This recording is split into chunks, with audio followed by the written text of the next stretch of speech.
Yuzuha and Miyabi are coming up quick on this version's banner, and yeah, obviously one of you is about to comment something silly like, doesn't matter, just pull Miyabi. But that's not exactly why we're here today.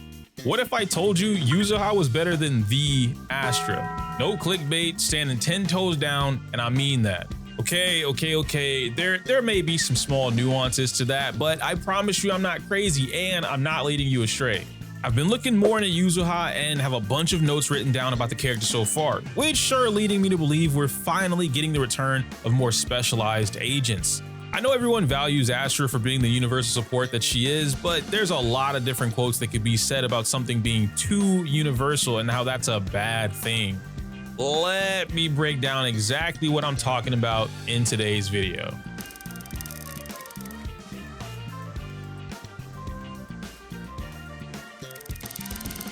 Just now, I mentioned how being too universal could be a bad thing. Let me clarify right now that I'm not calling our universal support characters bad. Astra, Robin, Ranmei, whatever. Historically speaking, these characters have a track record of just being absolutely bonkers for any account, and that still holds true to this day. For the sake of this video, I'm only going to talk about Astra since she's the one from Zenless Zone Zero. So at face value, Astra is that girl. But she's that girl not because she directly aims at a specific target, but everything around her. She takes a one-size-fits-all approach like most universal supports do. By definition, this takes an extremely standardized approach that doesn't adequately address the diverse needs and learning styles of any specific individual. This is where we get that argument I'd commonly have about Seth being the perfect teammate for Anomaly teams, but then someone activates their Astra trap card and now the argument turns into something completely different. It's no longer about what Seth actually does for the team, but now what he doesn't do that this other agent does. Seth requires me to actually play the agent? That makes him worse than this other agent that I don't have to physically play by default. Actually, Seth doesn't give this plus 9,000 attack that this other specialized attack support does, so he's bad. Ugh, well, I clear faster with this other agent on my team because they allow me to match without thinking and executing more than necessary. So by that logic, he's the worst agent for the team. Well, riddle me this, Batman. Why would I run Seth when I could just run double support? You know, double support lets the average player clear in less than a minute, despite that not being an actual criteria the game requires. You know that, right? It's never been about Seth actually being bad for Anomaly teams. It's always been about him not being what the average player wants, which is fine because every single person isn't the same player. Many might look at those as negatives, but in reality, there are huge benefits to having specialized support agents in the game. These buffs are now targeted buffs, which allows them to be much more potent in nature. A good example of this type of trade-off would be something like if Astra gives a huge attack buff plus crit damage, well, only half of that does something for an Anomaly team. But if Yuzuha gave her own attack buff plus anomaly specific buffs like 25% disorder damage, then that takes our Yanagi and Jane, who are already hitting 1 million, to a 1.25 million for free. This is the reason a character like Panda is currently outperforming Astra with multiple East-Wind comps, because he was tailor-made to support a DPS like her. These type of specialized supports address unique needs, not just for the character, but the player too. How many patches did we see someone complaining about needing Sunday and Honkai Star Rail because their universal AV support just wasn't cutting it? Exactly. So where does that leave us now? We've talked about the strengths of having a universal support, but we've also talked about the downsides when it comes to addressing unique or targeted solutions. Targeted solutions. That's what I meant to say. That's what you heard first. All right, cool. Right now, the math is being done in the void of theory crafting between Astra and Yuzuha and which one is going to be stronger for an anomaly-based team. With that said, let's talk about some general use information between the two first. Astra Yao increases the team's overall damage output through a combination of raw damage and crit damage buffs. She gives a huge plus 1200 attack to the entire team, healing, chain attacks outside of stun, quick assist conversions at all times, and is extremely free-to-play friendly. This is amazing for anyone's account. Then there's Yuzuha.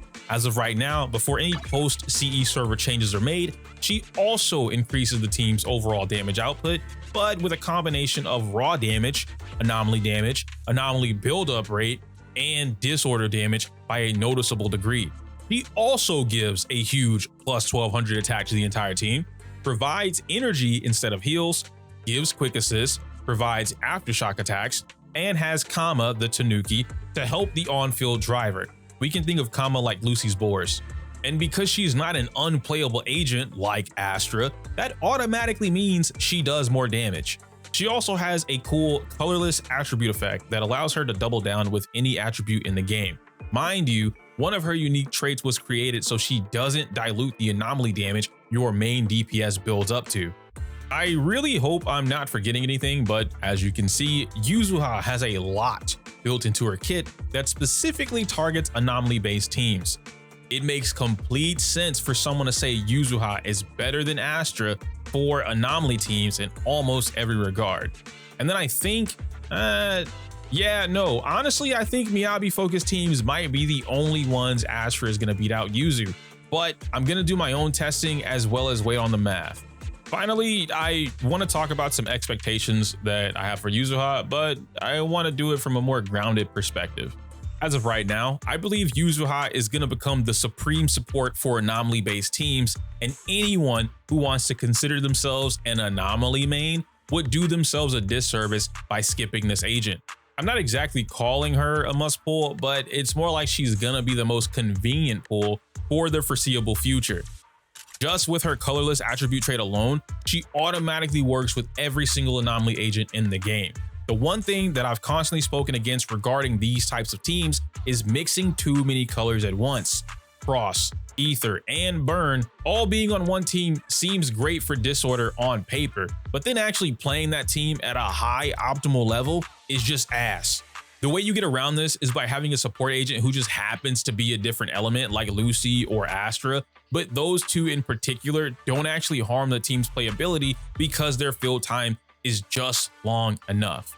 With Yuzuha, not only is she coming in hot with buffs that match Astra's own, but she's bringing even more to the table with those anomaly specific buffs. She plays extremely well in every anomaly team comp I've tested so far, and there's still room for plenty of optimization. I love that she comes with 3 quick assist prompts, helping manage teams that include Vivian for more standard play, but still gives a player the ability to adapt a new playstyle on the fly.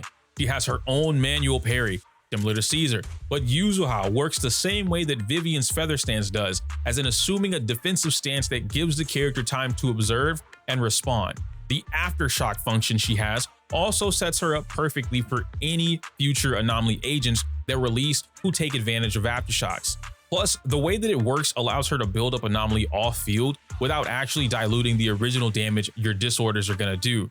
I love that the Sweet Scare effect has this colorless attribute going for it, while building an undiluted anomaly and still lets me do all the wicked combos that I can come up with. Then, and take what I say with a grain of salt, because I'm just theory crafting right now, because of all the natural anomaly buffs she gives to the entire team, this should open the door for new builds on your DPS characters, offering them a surplus of offensive stats that they didn't have access to before. Like, if you really want a hot take, she's basically the Kazuha of Anomaly. With all of that, where does that leave you as the player? Yeah, I should have pointed at you, right? You, someone who wants to invest into the Anomaly teams or is already there. This is a lot tougher of a question to answer because I can't really validate everybody's account. I have to generalize it at best, but feel free to ask questions down below. If you are a player who wants to invest into this, then your best bet is to grab Miyabi and Yuzuha together. I know that sounds wild, expensive, possibly outlandish, but that is the absolute best case scenario for you. The reason for that is because Miyabi is currently the undisputed DPS queen of Zenless, and Yuzuha is about to match her energy as the best anomaly support.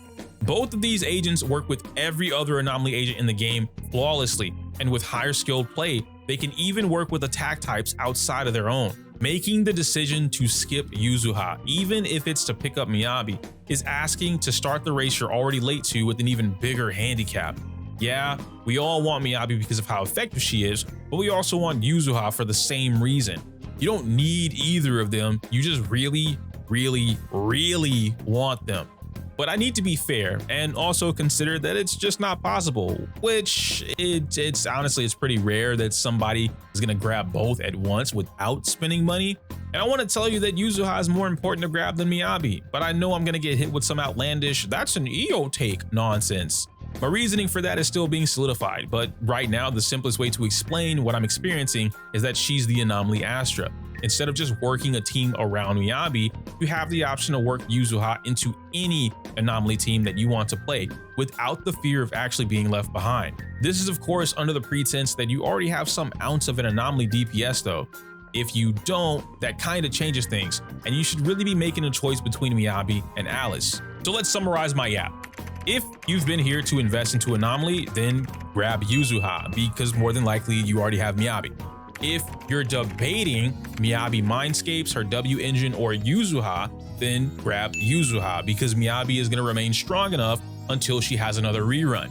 If you got here like post 1.4, unless you grab Jane, then you're going to want to snipe Miyabi, because all you have at best is a weaker Anomaly character or Vivian. Now, if you got Munyon, buy Yuzuha and whatever other Anomaly DPS you want in 2.1, because you got Munyon. I don't really know how else to explain that.